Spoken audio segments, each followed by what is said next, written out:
جی ست سری اکال، السلام علیکم۔ میرا ڈاکٹر صاحب سے ایک چھوٹا سا سوال ہے کہ جنت میں جانے کے لیے مسلمان ہونا ضروری ہے یا مسلمان ہی جنت میں جا سکتے ہیں؟ بھائی صاحب کا سوال ہے کہ جنت میں جانے کے لیے مسلمان ہونا ضروری ہے؟ صرف مسلمان جنت میں جائیں گے؟ صرف اپنے آپ کو مسلمان بولنا جنت میں جانے کے لیے کافی نہیں ہے۔ جس طریقے سے میں نے میرے تقریر میں کہا جنت میں جانے کے لیے 4 چیز کی ضرورت ہے۔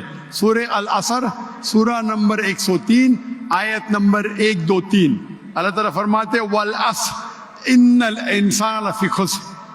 اللہ تعالیٰ وقت کی قسم کھاتے اور کہتے ہیں کہ انسان خسارے میں ہے۔ صرف وہ لوگ بچ جائیں گے جو لوگ کے پاس یہ 4 چیزیں۔ نمبر 1 ایمان۔ تو صرف مسلمان بولنا ضروری نہیں ہے اور مسلمان بولنا کافی نہیں ہے۔ آپ کے پاس نمبر 1 ہونا چاہیے ایمان۔ اگر آپ کے پاس ایمان ہے کہ اللہ ایک ہے اور اللہ کے آخری نبی محمد صلی اللہ علیہ وسلم ہیں اور باقی چیز پہ ایمان ہے، یہ ایک پوائنٹ پورا ہوتا ہے۔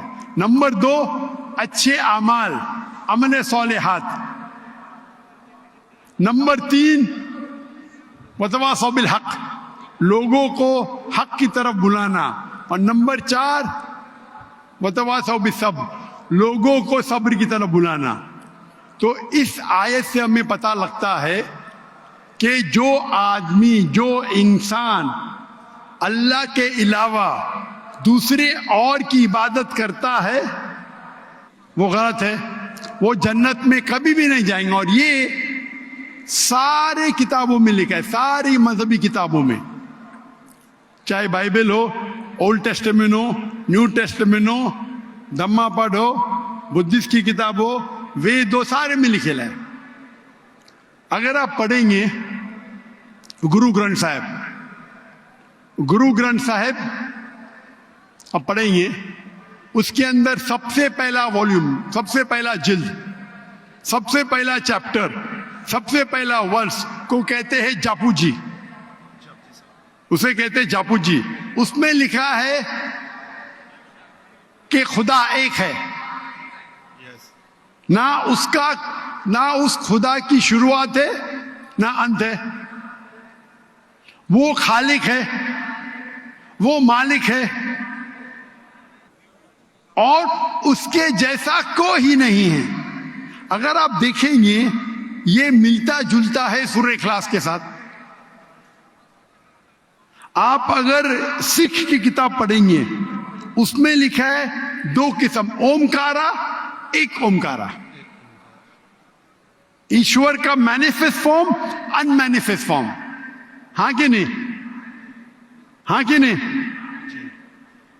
تو اگر آپ پڑھیں گے اور دیکھیں گے کہ خدا کے کئی نام ہیں، کہا جاتا ہے ستہ نامہ، ہولی نیم، پروردگار۔ جی پروردگار بھی ایک نام ہے آپ کی کتاب میں، ہاں کہ نہیں؟ پروردگار، جی ستہ نامہ، خالق، ملتا جلتا ہے، واہے گرو۔